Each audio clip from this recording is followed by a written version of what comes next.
महाभारत की कथा में चैप्टर नंबर 102 आदि पर्व। और वर्ष नंबर आज हम देखने वाले हैं कि 59 से 68 से। तो कल हमने देखा था जिस प्रकार कि स्क्रीन के सामने शेयर करता हूँ कि कैसे जो भीष्मदेव अपने भाई विचित्रवीर के लिए, जो कि अभी युवा अवस्था में ही थे, उनके लिए काशी से 3 प्रिंसेस अंबा, अंबिका और अंबालिका, है ना, इन तीनों को लाते हैं और ला करके अपनी माता सत्यवती को कहते हैं कि ये आपकी पुत्र वधू हैं, है ना, और मैंने अपने भाई विचित्रवीर की प्रिय करने की इच्छा से इनको लाया हूं। अपने भ्राता भीष्म के पराक्रम को देख करके विचित्रवीर बहुत हर्षित होते हैं और महाभारत वर्णन करता है कि भीष्मदेव जो कि धर्मज्ञ हैं, विशेषकर अपने इंद्रियों को जीतने वाले थे।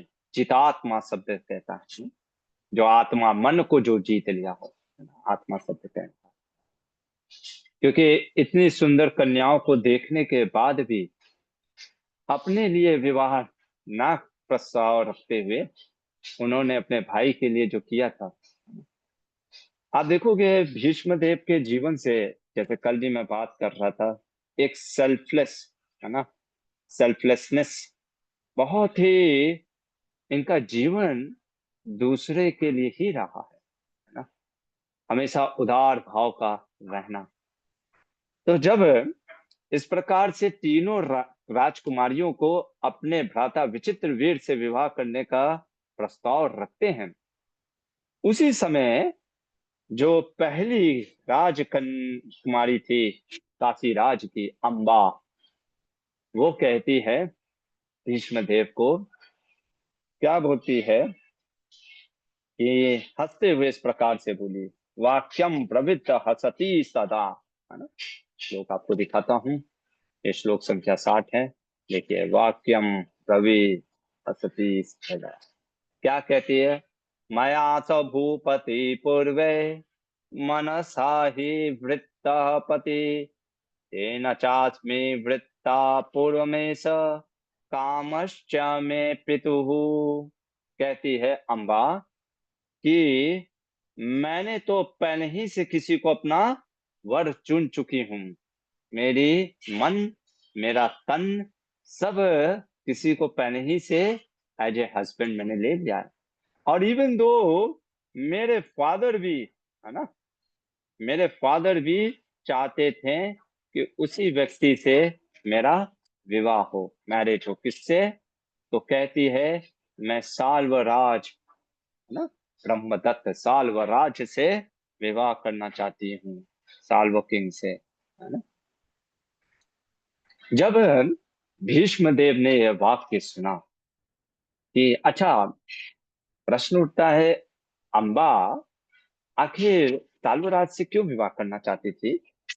इसके उपरांत में हमारे शिला, ये देखिए, मध्वाचार्य वर्णन करते हैं क्या, अंबा सा भीष्म भार्य पूर्व देहे तु नक्षत सापा, है ना, साप जो मिला था, श्राप, यदि आपको याद होगा तो श्राप मिला था अंबा, जो कि पूर्व जन्म में वारंगी थी। और श्राप क्या था?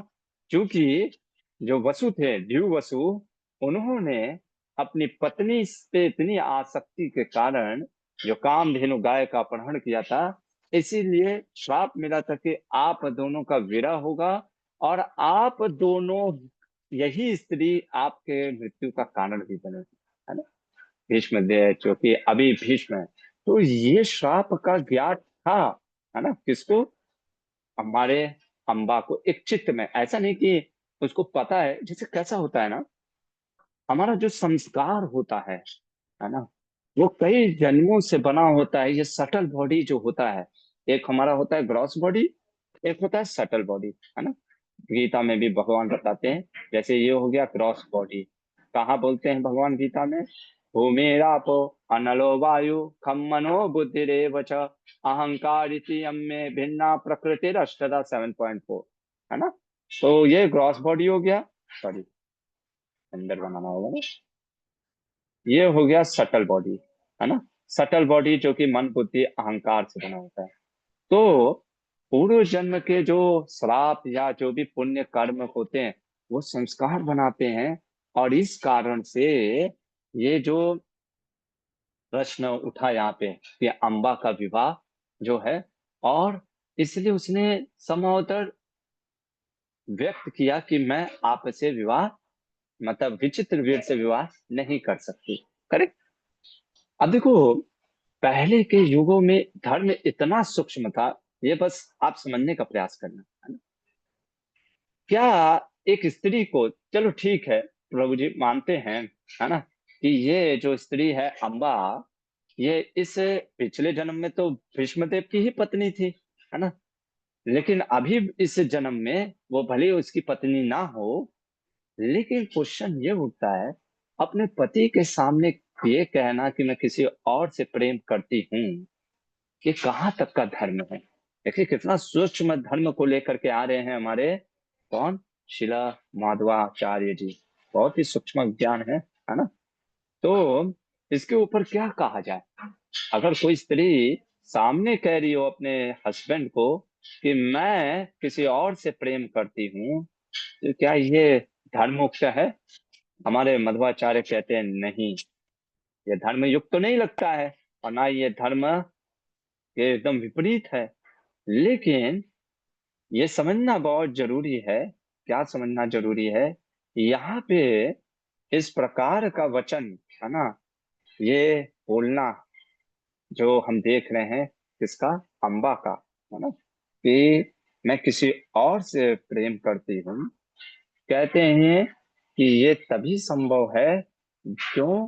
क्योंकि स्वयं ब्रह्मा जी का जो श्राप है ना, मानो वरंगी के टंग पे आ करके, है ना, वो जो ब्रह्मा जी का श्राप, ब्रह्मा जी का श्राप मतलब कहने का अर्थ हो गया कि देखो, उवाचम ताम स तत्यजा सा अगमत साल्व में वचा, है ना।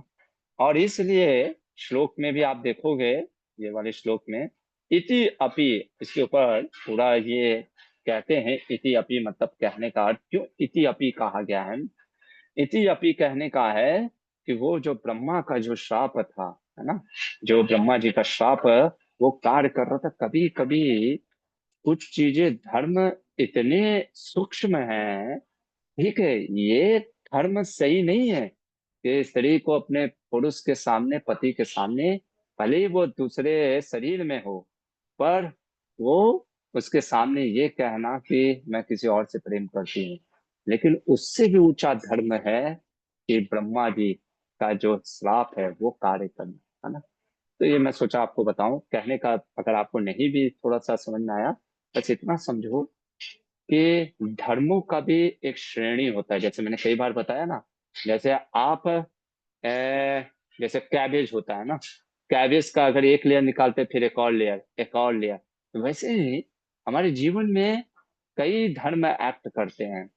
इसलिए किस धर्म को छोड़ना होता है और किस धर्म को पकड़ना होता है, इसीलिए धर्म बहुत डायनेमिक होते हैं। भगवान महाभारत में युधिष्ठिर महाराज को कहते हैं, और इसलिए भगवत गीता के 4 अध्याय के 14वें श्लोक में भी भगवान कुछ कहते हैं। क्या कहते हैं?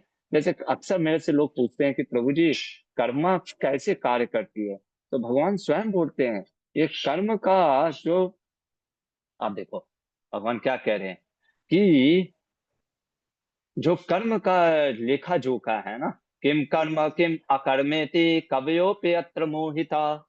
कर्म अकर्म की परिभाषा, या कर्म कैसे कार्य करता है, लॉ ऑफ कर्म कैसे वर्क करता है, इवन दो कवयो, बुद्धिमान व्यक्ति भी मोहित हो जाते हैं। इसलिए आप वैदिक शास्त्र में एक चीज देखोगे, फोकस इस पे नहीं होता है कि मिस्टेक क्या किया। आप खुद सोचो, भागवत जैसा ग्रंथ जिसमें कि परीक्षित महाराज इतना, आप सोच सकते हो वो परीक्षित महाराज जिनके पिता दादा कौन है, अभिमन्यु है, दादा अर्जुन है ना, क्या कभी भी कोई व्यक्ति एक साधु के गले में, हाँ ज्यादा से ज्यादा हम कभी कभी साधु ब्रह्मचारी या किसी सन्यासी को कुछ थोड़ा सा मुंह से गाली वाली दे दे, लेकिन कोई मरा हुआ सांप देता है और वो भी गले में डालता है। हमारे यहाँ तो कहावत है कि सांप अगर मर गया उसको तुरंत जला दे, है ना, तुरंत जलाने का। सोचो मरा हुआ सांप को उठा करके, आज तक कभी जिसने साधु से ऊंची आवाज में बात ना की हो, वो साधु के गर्दन में, मरा हुआ संत के गर्दन में सांप डाल देगा, है ना, पर डाला। अब भाग, हाँ वो चीजें बताया, लेकिन उस पर इतना फोकस नहीं किया। मिस्टेक्स होता है, मिस्टेक के बाद लर्निंग क्या आप सीखते हो, ये इंपॉर्टेंट है ना। जघन्य से जघन्य अपराध भी करने के बाद हम उससे क्या सीखें और आगे बढ़ना चाहिए, ये इंपॉर्टेंट है। ये वैदिक शास्त्र इस पे ज्यादा फोकस करता है ना, क्योंकि ये भौतिक जगत का द्वंद ही है ऐसा। अच्छे कार्यों को करने के लिए आपको संघर्ष करना पड़ता है। जैसे सिंपल सा चीज, हम लोग रोज ब्रश करते हैं, है ना। अब आपको ऐसा थोड़ी ना है कि हर दिन 5 मिनट 2 मिनट जो भी ब्रश करते हैं तो पूरा दांत चकमकाने लगता है।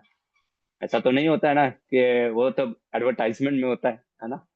लेकिन आप किसी दिन ब्रश मत करो 2 4 दिन, या किसी दिन मत नहाओ, है ना, आप खुद देखोगे तो चीज अगर मेंटेन नहीं करते हैं तो अपने आप चीजें गिरने लगती है भौतिक जगत में, है ना। तो खैर, वापस आते हैं। अम्बा जो होती है, अम्बा क्या करती है, वो जब इस प्रकार से निवेदन करती है भीष्म देव से कि मैं विवाह तो साल्वराज से करना चाहती हूँ, तो देखो कौन थे वे, हमारे भीष्म देव विद्वान थे, है ना। लेकिन फिर भी 64वें श्लोक में देखो क्या कह रहे हैं, विनिश्चित्य सधर्मज्ञो ब्राह्मणे वेद पार गए। क्या कहते हैं, महाभारत कह रहा है कि अपने आप में धर्म का जानने वाले होने के बाद भी भीष्म देव ने ब्राह्मणों को बुलाया और पूछा क्या उचित कार्य है आप बताइए। इसलिए जीवन में एक चीज सीखना चाहिए, there is a difference between monarchy versus dictatorship, है ना। कई बार लोग कहते हैं अरे पहले तो मोनार्की था, है ना, क्या मतलब, नहीं, कितना सुंदर वैदिक काल था कि राजा और जो भी होती थी वो हमेशा ब्राह्मणों से सलाह ले करके चीजों को करते थे, है ना। हमारे जीवन में भी कभी हमसे अगर कुछ हो जाए, गलती एक प्रकार से हुआ है, किससे, भीष्म देव से अम्बा को लेकर के आ गए, है ना। और अम्बा को लेकर के आ गए, अब उनको लग रहा है कि अरे अम्बा तो पूरा तन मन धन से तो उसके प्रति है, साल्वराज के प्रति, तो मुझे क्या करना चाहिए। तो भीष्मदेव सोचते हैं कि इसको तो भेजना चाहिए, लेकिन फिर भी एक ब्राह्मण से, कई बार हमको उत्तर पता होता है, फिर भी हमें अपने गुरुजनों से और अपने जो भी जिनसे आप लगता है उनसे एक बार पूछना चाहिए। क्यों, पर हम कई बार क्यों नहीं पूछते हैं, हमारा ईगो आ जाता है, अरे मुझे सब पता है ना। सब पता होने के बाद भी अगर हम पूछते हैं ना, वो साइन ऑफ ह्यूमिलिटी है ना, कि हम रियली कंसर्न है कि क्या हित होना चाहिए सामने वाले का। और दूसरी बात रही मोनार्की वर्सेस डिक्टेटरशिप, यहाँ पे हम देखते हैं कि वैदिक काल में इतना सुंदर चीजें होता था कि हर व्यक्ति इंटरडिपेंडेंट होता था, ना कि इंडिपेंडेंट और ना डिपेंडेंट। आज क्या हो गया है, या तो हम टोटली इंडिपेंडेंट हो जाते हैं और या तो टोटली डिपेंडेंट हो जाते हैं। कई बार हम इतना ज्यादा डिपेंडेंट हो जाते हैं कि अपना बुद्धि भी नहीं प्रयोग करते हैं, और कई बार इतना इंडिपेंडेंट हो जाते हैं हमें दुनिया से मतलब ही नहीं, हम कहते हैं बस हम हैं, है ना। बट वैदिक काल इंटरडिपेंडेंसी सिखाता था, इसलिए बार्टर सिस्टम होता था, अगर आपको पता होगा, है ना। जैसे हमारे समय भी 20 साल पहले भी, है ना, कई बार कोई कुछ अगर देना होता था, तो अगर चावल लेना होता था तो कुछ ऐसे हम देते थे, है ना। एक तरीके का डिपेंडेंसी होता था, है ना। तुम हमको ये दिए, हम तुमको ये दे देते थे। ये करेंसी ये सब चीज का इतना प्रचलन नहीं था, लेकिन अभी तो बहुत प्रचलन है। खैर, तो ब्राह्मणों ने कहा कि इसको साल्व देश, है ना, भेज देना चाहिए साल्वराज के पास। अम्बा को साल्वराज के पास भेज दिया गया। अम्बा का क्या होता है वो अम्बा उपाख्यान आएगा, उसमें हम डिटेल में, अभी बस यहीं पे रोक देते हैं अम्बा की कहानी को, है ना, क्योंकि बहुत लंबी कहानी है। और जब हम, जैसे महाभारत का सीरीज चल रहा है, हम इस ग्रंथ के अनुसार चल रहे हैं, नहीं तो फिर अगर उसमें मैं बह जाऊंगा तो अलग अलग पर्वों से अलग अलग कहानियां बताना पड़ेगा, बहुत लंबी कहानी है पूरी, है ना। खैर, इधर बच गई कौन, अंबिका और अंबालिका। अंबिका और अंबालिका का जब विवाह हुआ विचित्र वीर से, मैंने पहले ही आपको बताया था विचित्र वीर युवा अवस्था में थे, है ना। जरूरी नहीं कि माँ के गर्भ से कोई अगर अच्छा संतान निकला है तो दूसरा संतान भी अच्छा ही हो, या जरूरी नहीं कि एक घर में भीष्म देव जैसा जितात्मा निकले तो दूसरा भी जितात्मा ही हो, है ना। ऐसा कहीं शास्त्रों में होता नहीं है ना। यही देखो महाभारत कितना प्रैक्टिकल चीजें बताता है ना। एक भाई अगर महान निकल गया तो दूसरा जरूरी नहीं कि महान निकलेगी, है ना। क्यों प्रभु जी, अरे वही माता पिता हैं, वही संस्कार है, तो ये भी समझना जरूरी है कि वो जीव भी स्वतंत्र है ना। वो जीव भी स्वतंत्र है, वो जीव अपना कर्मा लेकर के आ रहा है, वो जीव अपना पूरा संस्कार लेकर के भी आ रहा है ना। कई बार कैसा होता है ना, हम ये ज्यादा एग्जाम्पल देते हैं कि हम पॉटर हैं, है ना, और सामने वाला क्ले मिट्टी का चीज है, तो पॉटर जैसे होता है ना, जो जो मिट्टी के बर्तन को बनाते हैं, तो हम जैसा ढालेंगे वैसा बन जाएगा। ये एग्जाम्पल ठीक है, लेकिन पूर्णता सही नहीं है। इससे ज्यादा अच्छा एग्जाम्पल ये देना चाहिए, हम गार्डनर हैं, जैसे मैं टीचर की बात कर रहा हूँ हमारे को, और ये सीड है। अब नीम के बीज को डालेंगे तो नीम का ही पेड़ निकलेगा, चाहे कितना भी गार्डनर अच्छा तरीके से उसमें पानी डाले, है ना। आप सोचोगे नीम का बीज डाल करके आम का फल निकले, नहीं निकलेगा, करेक्ट ना। तो इसलिए हमको प्रयास करना चाहिए। हाँ, क्योंकि अगर गार्डनर जो होता है वो अच्छे से पानी वानी ना दे, केयर ना करे, तो वो भी ना निकले आम के बीज से आम का फल भी। लेकिन अपना प्रयास करने के बाद जीवन में याद रखना चाहिए कि सामने वाले का भी अपना संस्कार है, सामने वाले का अपना चित्त है, हमको ये ध्यान रखना चाहिए। विचित्र वीर का जब विवाह होता है अंबिका और बालिका से, इतनी सुंदर राजकुमारियों के साथ विवाह करने के कारण काम भोग बहुत बढ़ गया। इतना काम में उत्तेजित, काम में ही रहने लगे। और ये दोनों जो रानियां भी थी, राजकुमारियां, है ना, हस्तिनापुर के सम्राट, सोच रहे हो, पूरा मतलब कि पूरे विश्व का सम्राट था विचित्र वीर। तो आपका जितना, वही मैं कहता हूँ ना, अगर आपके थाली में खाना आपसे ज्यादा मिल जाए या रबड़ी ज्यादा हो जाए, तो अगर जबरदस्ती खाओगे तो पेट खराब होगा, नहीं तो फेंकोगे। वैसे ही हो गया विचित्र वीर के साथ। जितना उसके से ज्यादा सुख वैभव मिल गया, पूरा सम्राट, भाई भीष्म देव, है ना, भाई ने बोला बैठा तो बस राजा बन करके बैठ, कोई आंख दिखाएगा नहीं। कौन दिखाएगा? है ना, हम अभी देखेंगे अम्बा की कहानी में, जिस परशुराम जी ने 21 बार क्षत्रियों को पूरे, कौन नहीं मरा, पर दशरथ महाराज नहीं मरे। क्यों? क्योंकि वो हर बार शादी में बैठ जाते थे। हाँ, ये वाल्मीकि विष्णु पुराण में वर्णन है, हर बार वो शादी में बैठ जाते थे, इसलिए परशुराम जी नहीं मारे, क्योंकि उन्होंने कहा था जो राजा विवाह में है होगा मैं उसको छोड़ दूंगा। सोचो, इतना भय था। वो परशुराम जी को 21 दिन या 27 दिन तक टक्कर दे दिया, कौन? भीष्म देव ने, है ना। क्या पावर है ना, तो कौन उठाएगा भाई, है ना। सारे न्यूक्लियर वेपन आप ही के पास हो तो कौन सा देश आपसे लड़ने को भिड़ेगा।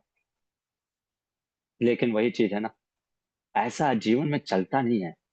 हम जो मूवी में देखते हैं ना, भाई बहुत सुपर पावर है तो हमको कुछ होगा नहीं, होगा। काल, काल का यही नेचर है कि समय से ज्यादा चीजें, इसीलिए समय का भी सम्मान करना सीखो। हमारा प्रॉब्लम क्या हो गया ना, हम देखो प्रॉब्लम क्या है, चीजें मैं आपको, क्योंकि ये सब मैं चीजें आपको बताना चाहता हूँ, आप सीखते चलो। आज हमारे पास लिमिटलेस इंफॉर्मेशन है ना, गूगल की कृपा से इंफॉर्मेशन तो बहुत है।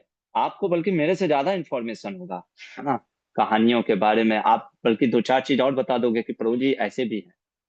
बट इंफॉर्मेशन क्या वो हमारे जीवन में ट्रांसफॉर्मेशन ला रहा है? हमारा ज्ञान आज कैसा हो रहा है ना, रजोगुण और तमोगुण में, है ना। रजोगुण में कैसा ज्ञान होता है, लास्ट दिन पढ़ लो, अरे पढ़ लो पढ़ लो पढ़ लो, कल एग्जाम है पूरा पढ़ लो, इंफॉर्मेशन तो ले लिया, लेकिन उस इंफॉर्मेशन को हैंडल करने के लिए सतोगुण चाहिए होता है, वो डिस्पोजिशन के लिए, वो डाइजेस्ट करने के लिए। थाली में खाना कितना भी रख लो, है ना, उसको डाइजेस्ट धीरे धीरे ही करना पड़ता है ना। तो इसलिए समय का सम्मान करना चाहिए। बहुत, ये बार बार महाभारत सिखाएगा, जो समय का सम्मान नहीं करता है ना, काल का बहुत सम्मान करना चाहिए, किसी का हमारे वजह से समय नष्ट ना होना चाहिए। और समय में चीजें होती है, धैर्य रखना होता है। तो यही चीज हमने देखा कि विचित्र वीर बहुत भोग करने लगे, बहुत ज्यादा भोग करने लग गए, है ना। जैसे आजकल के युवा, माफ करना, लेकिन सही में मैं देखता हूँ यूथ इतना ज्यादा ना गर्लफ्रेंड बॉयफ्रेंड में मोबाइल में लग जाता है, इतना दिन रात। क्या होता है, समय से ज्यादा पहले ही इतना प्रेम कर लेने से फिर चीजें बनती नहीं है, टूट जाती है ना। और वैसे ही कुछ हुआ विचित्र वीर के साथ, उसको क्षय रोग हो गया, मतलब ऐसा रोग हो गया जो कि टीवी या इस टाइप का, जिसका इलाज हुआ ही नहीं, और विचित्र वीर वहीं पे मृत्यु को प्राप्त हो गया, बिना संतान की उत्पत्ति। यानी कितना भी काम करने से, संग भोग करने से जरूरी नहीं कि संतान की उत्पत्ति हो जाए, है ना।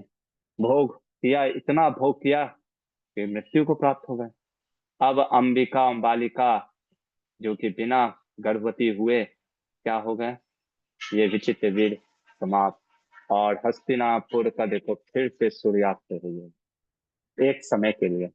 पहले शांतनु महाराज गए, चित्रांगद को बना दिया, चित्रांगद लड़ा, फिर विचित्र वीर बन गया, अब विचित्र वीर चला गया, फिर से एक समस्या आ गई।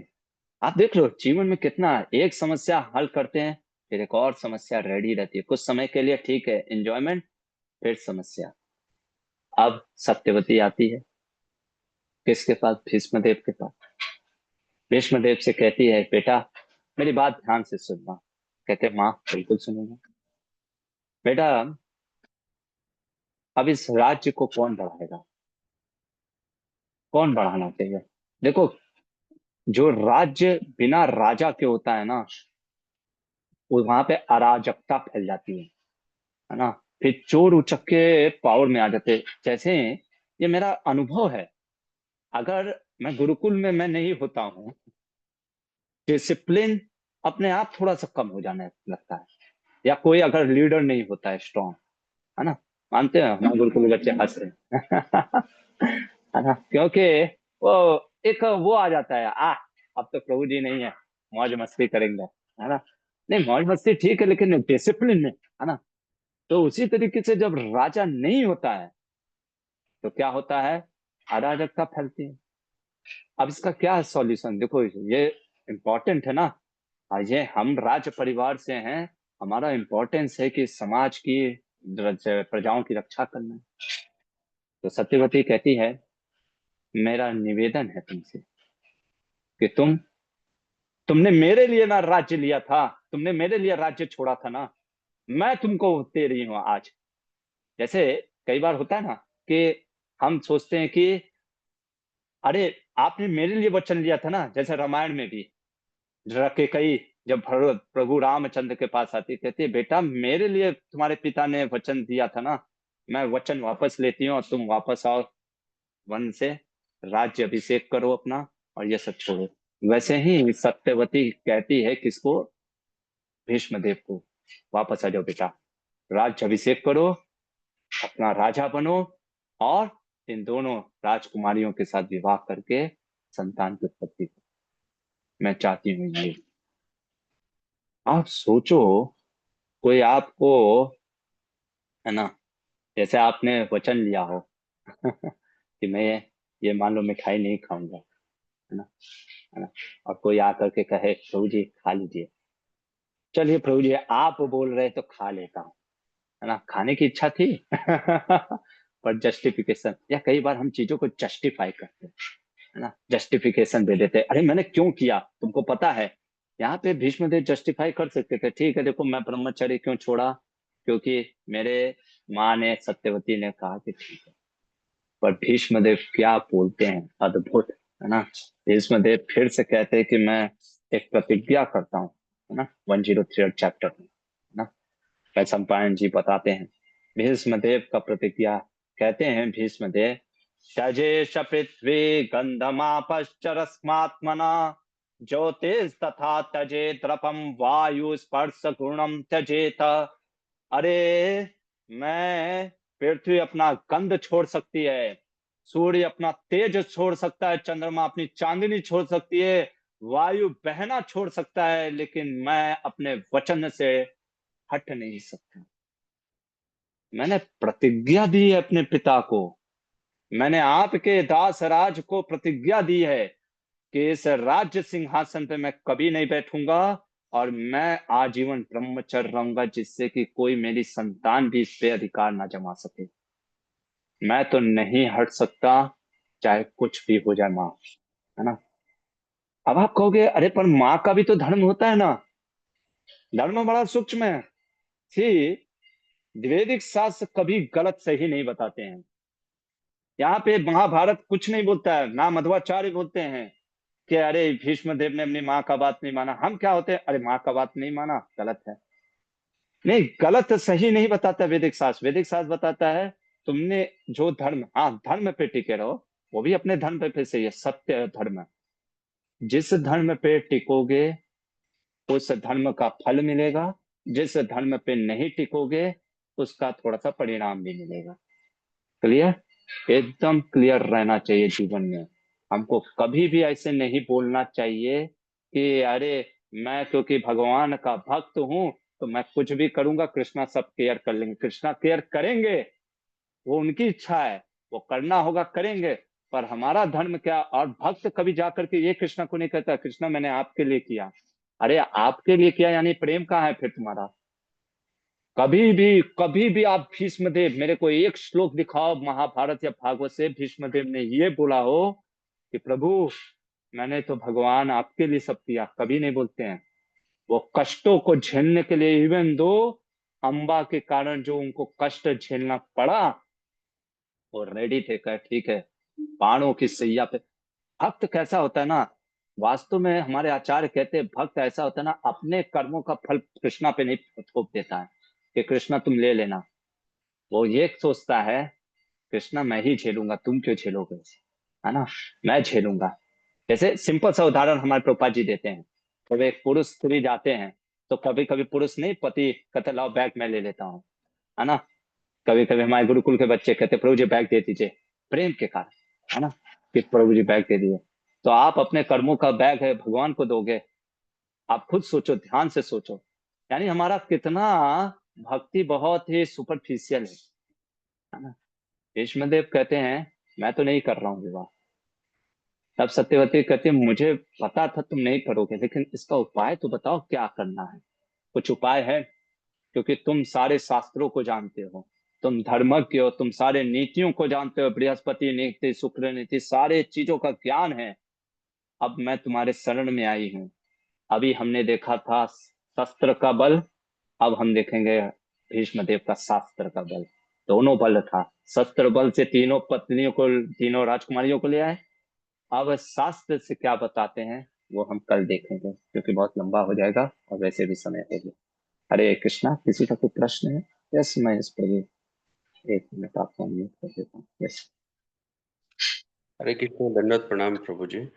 प्रभु, ये रिलेटेड धर्म और भक्ति का रिलेटेड क्वेश्चन है। जब भी हम भक्ति के बारे में बात करते हैं पूर्ण तरह चिंतन और मन का रिलेटेड होता है। मैं जहाँ तक समझा हूँ, मेरा अंडरस्टैंडिंग ये तो मन का रिलेटेड है भक्ति का और भगवान के प्रति प्रेम का। और धर्म का जब भी बात करते हैं हम, तो ये तो शरीर शरीर का रिलेटेड है जहाँ तक मैं समझता हूँ, क्योंकि हमारा वर्ण और आश्रम, पुरुष स्त्री और अपना अपना जो कॉन्स्टिट्यूशनल पोजीशन के अनुसार धर्म चलता है। कभी कभी डिवोटीज ये बात करते हैं कि भक्ति काफी है, धर्म का उतना इम्पोर्टेंस नहीं देते हैं, या तो पूर्ण तरीके से हम धर्म पे इन्वॉल्व हो जाते हैं और जो भगवत चिंतन जो है वो अलग हो जाता है। तो और स्पेशली मैं जो डिवोटी कम्युनिटी में देखता हूँ, धर्म को तो पूर्ण तरीके से वो नेग्लेक्ट कर देते हैं। जो अपना शारीरिक कॉन्स्टिट्यूशनल का जो जो duties towards society and towards self, towards family and all these things, ये दोनों का आप कनेक्शन बता सकते हैं, और व्हाट इज द इम्पोर्टेंस। और पाप पुण्य भी शरीर का ही होता है ना प्रभु। मन का तो पाप और मतलब हम्म, आत्मा का तो पाप और पुण्य भी तो काम नहीं करता कुछ भी। तो ये नहीं, डिफरेंसेस और इम्पोर्टेंस इसका बैलेंस का आप थोड़ा you can guide me, it will be helpful. देखिए कल ही मैंने भगवत गीता में 9.34 का श्लोक बताया था, क्योंकि हमारे आचार्य कहते हैं ये पूरे गीता का एसेंस है। अब आप देखोगे, पहला लाइन जो है, मन मना भव मत भक्तो, भगवान कहते हैं अपना मन मुझे दो, अपना हृदय मुझे दो, मेरे भक्त बनो। मानो भगवान से अर्जुन कहता है कि ये तो बड़ा ये हो जाए तो बहुत अच्छी बात है, पर नहीं हो पाता है। भगवान कहते हैं मध्याजी माम। ठीक है ना? तो मैंने यही बताया था, devotion is not just equivalent to emotion. Devotion is not just equivalent to emotion, but it is also क्या है, वो आपका एक्शन भी होना चाहिए। तो हम ऐसा कहना सिर्फ मन का ही चीज है ये भक्ति नहीं, ये पूर्णता सत्य नहीं होगा, क्योंकि भगवान जैसे नमस्कार करते हैं वो भी फिजिकल बॉडी से है ना। तो अभी हो सकता है मन नहीं लग रहा है, नमस्कार कर रहे हैं भगवान को और ध्यान कहीं और है, पर ठीक है, भगवान कहते हैं वहां से स्टार्ट तो करो। जैसे कई बार प्रभुपाद से कोई श्लोक बोलते थे भक्त, प्रभुपाद आज मन नहीं कर रहा है भक्ति करने का या नाचने का भगवान का, भगवान प्रभुपाद कहते हैं फिर भी नाचो। क्योंकि कैसा होता है ना, जब हम बॉडी से एक्ट करते हैं तो मन धीरे धीरे उस चीज को करने लगता है। ठीक है। और प्राय जो मैं आपके प्रश्न को समझा, बिल्कुल सही बात है, वर्णाश्रम धर्म में हम ना प्राय हम जो अपने शारीरिक रूप से चेतनाएं जो चेष्टा करते हैं, है ना। तो देखिए दोनों चीजें समझना प्रभु जी बहुत जरूरी है कि हमको, जैसे वर्णाश्रम कैसा समझा जाता है कि वर्णाश्रम एक बॉटल के जैसा है ना। हमको पानी पीना है तो कुछ माध्यम चाहिए ना, पात्र चाहिए, बॉटल ग्लास कुछ चाहिए, तो वर्णाश्रम वो है। एसेंस क्या है, वो पानी है। वैसे भक्ति एसेंस है। तो कई बार हमारे आचार्य इन चीजों पे इसलिए फोकस नहीं करते वर्णाश्रम पे, जैसे पूर्व हमारे आचार्य आप देखोगे, चाहे रूप सनातन जीव गोस्वामी, क्योंकि वो आए थे भक्ति की चीजों को एसेंस बताने के लिए। आज का कंडीशन सिचुएशन ऐसा हो गया है कि वर्णाश्रम अगर नहीं रखेंगे तो भक्ति भी हम देखते हैं नहीं कर पाते, है ना। लेकिन इसका मतलब ये भी नहीं हो जाना चाहिए कि हम इतना खो जाएं वर्णाश्रम में कि जो एसेंस है वो भी भूल जाए, है ना। अब देखो हर कोई हनुमान जी नहीं हो सकता कि जो कि समुद्र को लांग जाए, है ना। हमको क्या चाहिए, सेतु बांध। तो वर्णाश्रम वो सेतु बांध के ब्रिज के जैसा है ना। तो वो हेल्प करता है हम भक्तों को, है ना, कि अपने धर्मों का पालन करने का, जैसे ब्रह्मचर्य का धर्म का पालन करना चाहिए। और आप जैसे गृहस्थ हो तो आपके जो धर्म है, स्त्री धर्म पुरुष धर्म, ये तो अभी भविष्य मध्य पूरा दो पर्व में बताने वाले हैं, है ना। शांति पर्व और अनुशासन पर्व। तो वो चीजें हैं। लेकिन बस वही है कि कभी कभी क्या होता है ना, भक्त इतना ज्यादा, कभी कभी मैं देखता हूँ भक्त इतना ज्यादा एस्ट्रोलॉजी में घुस जाता है कि वो बाहर ही नहीं निकल पाता है एस्ट्रोलॉजी से। कई बार मैंने देखा है, कई बार कुछ लोग इतना ज्यादा उसमें घुस जाते हैं कि दे फॉरगेट कि अरे इसका एसेंस क्या है ना। तो ये एक बड़ा कला होना चाहिए। ये प्रभुपाद जी में बहुत एक्सपर्टीज था हमारे प्रभुपाद जी। हमारे प्रभुपाद जी हर चीज को कृष्ण की सेवा में यूज कर लेते, वो फंसते नहीं थे, है ना। वही मैं कहना, कौन से धर्म को छोड़ना, कौन से धर्म को पकड़ना, ये आना चाहिए हमको, हमको सीखना चाहिए, हमको स्टिक नहीं हो जाना चाहिए। जैसे महाभारत में ही आएगा, सत्य महान धर्म है, कभी कभी सत्य को छोड़ करके झूठ भी बोलना पड़ जाता है ना। किसी के रक्षा करने के लिए, किसी के वचन को करने के लिए। जैसे मैं, ऐसे बोलना नहीं चाहिए, मेरा एक निजी चीज है, मैंने हाल ही में कई झूठ भी बोले, है ना। क्यों झूठ बोले, क्योंकि मैंने सामने वाले के लिए झूठ बोला कि सामने वाला को दुख ना पहुंचे। कभी कभी झूठ बोलना पड़ता है, क्योंकि हो सकता है उस समय मैं सत्य बता देता तो सामने वाला हैंडल नहीं कर पाता, है ना। इसलिए हाँ, अब कहोगे प्रभु जी उसका तो आपको पाप भी लग सकता है, लगेगा, और आई एम रेडी। वही चीज मैं कह रहा हूँ ना, हम, वही मैं कह रहा हूँ ना, हमको ये, हम जस्टिफिकेशन देना छोड़ना चाहिए कि अरे भगवान मैंने तो सामने वाले के लिए किया था। भगवान कहेंगे तो सामने वाले ने बोला था क्या, आपने धर्म एक्सेप्ट किया, है ना, आपको उसका फल भी मिलेगा कि आप सामने वाले के हित के लिए सोच रहे थे। लेकिन जो झूठ बोला उसका भी फल मिलेगा। ये दोनों रेडी होना चाहिए। तो इस कारण से प्रभु जी भक्ति और वर्णाश्रम धर्म को हमको लेते हुए चलना चाहिए, बैलेंसिंग, है ना। जैसे एक गाड़ी के दो पहिए होते हैं, दोनों को लेकर के, बट लेकिन फिर भी साथ में हमको ये भी समझना चाहिए, अल्टीमेट जो है भक्ति एसेंस है हम भक्तों के लिए, है ना। तो इसलिए कई बार भक्त शायद हो सकता है उस तरीके से वो बड़ा, देखिए ये सब चीजें जो है ये हर व्यक्ति का अपना अपना सोच है, और वो किस अपब्रिंगिंग से आ रहा है, क्या चीज है, वो किसके केंद्र में है, किस गुरु के अंदर है, ये बहुत मैटर करता है प्रभु जी। मैं तो जज नहीं कर सकता, बाकी मैं जिनके अंदर में हूँ मुझे वो बताते हैं बार बार, दोनों जरूरी है, वर्णाश्रम और भक्ति। भक्ति हाईएस्ट है, और वर्णाश्रम को लेकर के हमें भक्ति करना है, प्रयास करना है, क्योंकि हम हनुमान जी नहीं है, हम प्रभुपाद जैसे नहीं है, है ना। जितना हो सके अपने धर्म का पालन करना चाहिए, और जहाँ पे लगे कि वर्णाश्रम धर्म को छोड़ना हो, भक्ति को लेना हो, तो अपने गुरुजनों से पूछ करके करना चाहिए। This is my understanding. Thank you प्रभु। प्रभु, इसका रिलेटेड एक और क्वेश्चन है, छोटा सा, गीता से। हाँ अभी हाँ सर्वधर्मां हाँ। परित्यज्य तो भगवान ने लिख दिया है कि सब कुछ छोड़ो और मेरे को हम्म, शरणागति हो जाओ। परंतु गीता हम्म, में हम देखते हैं कि कर्म योग, ज्ञान योग व सांख्य योग, बहुत सारे योग के बारे में भगवान ने बताया है। हम्म, ये क्या हम्म। ट्रांजिशन है या अलग अलग मार्ग है प्रभु? मतलब हाँ, हम अच्छा स्टार्टिंग में समझ। करो, फिर या सांख्य योग करो, या फिर ज्ञान, मतलब ये ट्रांजिशन है या अलग अलग हम्म, पाथ है? Eventually we will come to the path of सर्वधर्मम। How how is it? यहाँ पे पहुंचने के लिए मतलब ये मार्ग है या हम्म, स्टेप्स है? हम्म, अच्छा प्रश्न है। तो प्रश्न ये है, बड़ा ये लंबा आंसर देना पड़ेगा प्रभु जी, और मैं सोच रहा था कि ये आएगा भी बीच बीच में, मैं बस इतना बता दूंगा। ये कैसा हमारे आचार्य बताते हैं कि देखिए भक्ति तो सिर्फ बिना भक्त के कृपा के मिलता नहीं है ना। तो यस, ये थोड़ा सा ट्रांजिशन कह सकते हैं कि व्यक्ति जब निष्काम भावना से कर्म करता रहता है तो उसको ज्ञान की उत्पत्ति होती है। ज्ञान ये कि मैं शरीर नहीं, मैं आत्मा हूँ, और ये भौतिक संसार मेरा, इस जगत में मैं रहने वाला नहीं, है ना। तो ये ट्रांजिशन भी है। एट द सेम टाइम जो भक्ति योग है ना, वो एक टोटली डिफरेंट इंडिपेंडेंट पाथ है। कोई ये नहीं सोचना चाहिए, कई बार मैंने देखा है गीता के प्रचारक, है ना, मैं भी क्योंकि गलती किया, लेकिन मैं सही बता रहा हूँ, आप खुद सोचो, जब हम योगा लैडर पढ़ाते हैं, स्टेजेस पढ़ाते हैं, निष्काम कर्म योग से व्यक्ति ज्ञान योग में आता है, फिर ज्ञान योग से अष्टांग योग में, फिर भक्ति योग में, यानी आप कह रहे हो कि अष्टांग योगी जो है कभी ना कभी भक्ति योगी बन जाएगा। बन सकता है, बन भी जाएगा, लेकिन उसमें एक चीज चाहिए, वो है भक्ति की कृपा। नहीं तो करोड़ों जन्मों तक आप अष्टांग योगी करते रह जाओ, आप भक्त नहीं बनने वाले। करोड़ों जन्मों तक दान करते रह जाओ, हाँ वो दान से आपको धर्म आएगा, और हो सकता है धर्म से क्या होगा, आपका मंदिर में जाने का मन करेगा, और मंदिर में गए तो किसी भक्त से बात करोगे, लेकिन इन्फ्लुएंस आप समझो, वो इन्फ्लुएंस कहाँ से आ रहा है, बिना भक्त की कृपा के भक्ति योग नहीं मिलता ना। इस पे हम चर्चा करेंगे, और बार बार बीच बीच में आएगा। सुखी प्रभु।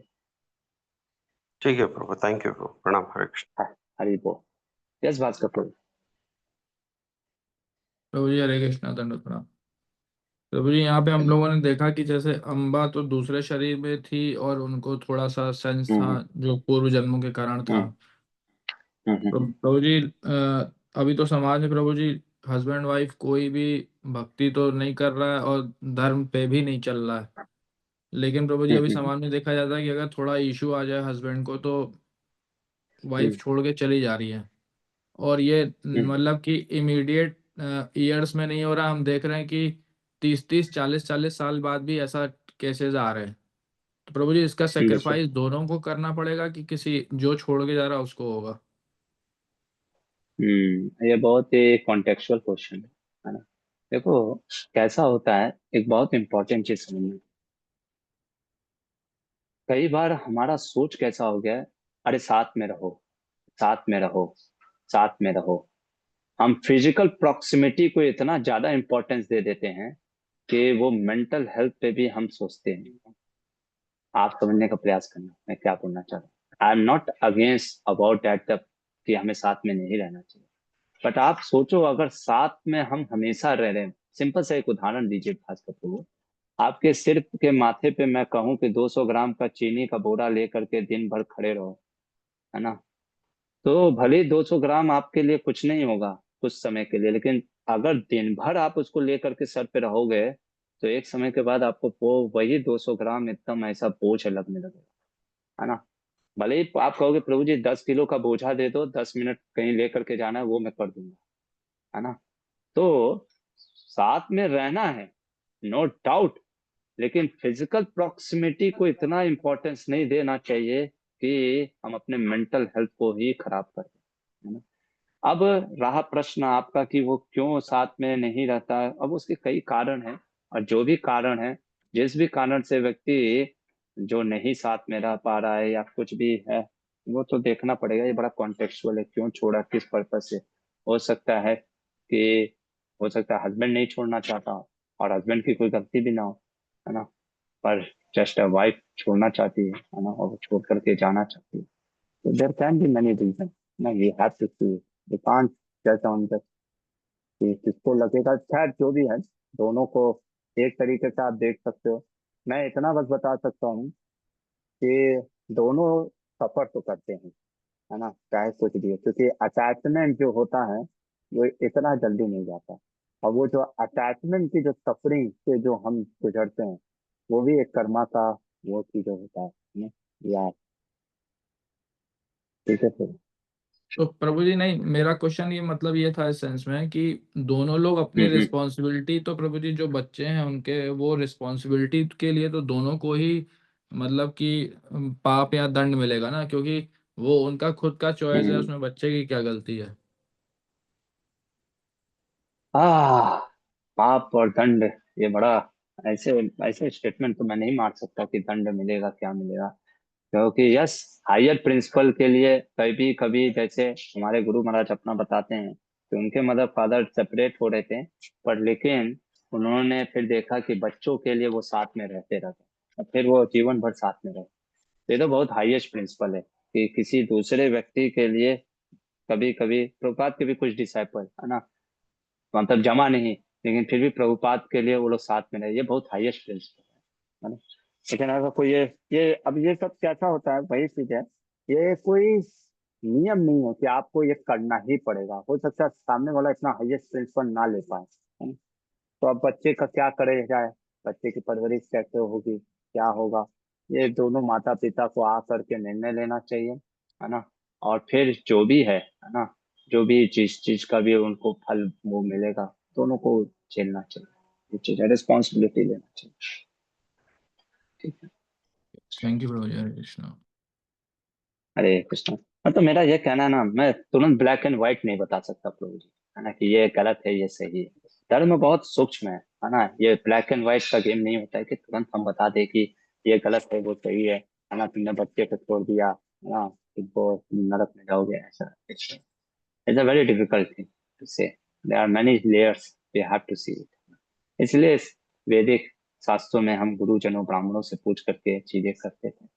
खैर आजकल लोग खुद ही अपना निर्णय ले लेते हैं, है ना। तो ठीक है, अच्छी बात है, निर्णय ले लेते हो फिर रिस्पॉन्सिबल भी बनो। ये नहीं कि हम भगवान के भक्त हैं, अरे प्रभु जी हमने तो निर्णय ले लिया, अब, है ना, कि भगवान देखेंगे।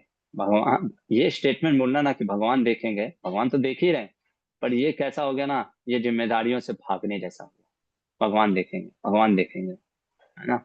जहाँ प्रेम होता है ना, वहां पे जिम्मेदारी आदमी लेता है। ये नहीं कहता कि भगवान देखेंगे या कर्म देखेंगे। ठीक है तो प्रभु ये जी, रियल ये टर्म में बहुत। अगर कोई, मेरा मतलब है अगर हम्म। रियल टर्म में कोई ऐसा करता है तो इट्स ओके, उसको अपनी मेंटल मेंटल पोजीशन भी देखनी है, उनका अपना खुद का फ्यूचर भी है दोनों का। सब चीज, लेकिन सब प्रभु चीज जी, देखना होगा। लेकिन प्रभु जी हम्म। मेरा मतलब ये है कि अगर अपने सेंस ग्रेटिफिकेशन के लिए कोई कर रहा है तो फिर तो प्रभु जी अधर्म ही कहलाएगा ना। हाँ, वही चीज है ना, वही चीज है ना। अब ये वही मैं कह रहा हूँ ना, कॉन्टेक्चुअल है ये सारा चीज। ये आप जो प्रश्न कर रहे हैं प्रभु जी, वो तो सही बात है। इंद्रिय तृप्ति के लिए अगर हम चीजें गलत कर रहे हैं तो फिर वो तो भोग का फल मिलेगा, तो उसके लिए भी रेडी रहना चाहिए फिर फल के लिए। देखिए इतना तो मैं निश्चित आपको बता रहा हूँ, हर चीज का फल मिलता है, और ये मेरा अनुभव है। आप कुछ भी करते हो उसका फल मिलता है, और कृष्ण की कृपा है, मेरे जीवन में बड़ा जल्दी फल मिलता है। मेरे को ऐसा लगता है जैसे इंद्रदेव को भगवान बहुत जल्दी फल देते हैं, क्योंकि भगवान बहुत प्रेम करते हैं इंद्र से। प्रभुपाद एक जगह लिखते हैं, भगवान जिनसे प्रेम करते हैं ना तुरंत फल देते हैं, है ना। तो फल तो बहुत जल्दी मिलता है ना। वो ऐसा नहीं कि अगले जन्म में जन्म फल तुरंत मिलता है। ठीक है, ओके। थैंक यू प्रभु जी। यही, हरी बोल, यहीं पे रुकते हैं, समय भी बहुत हो गया। कल देखते हैं आगे कि अब शास्त्र के ज्ञान से क्या बताने वाले हैं, क्योंकि एक आपद धर्म की कथा चलेगी। आपद धर्म, इमरजेंसी सिचुएशन में कई बार चीजें हट करके चलती हैं, वो क्या है कल देखेंगे। महाभारत ग्रंथ की जाए, श्रील प्रभुपाद की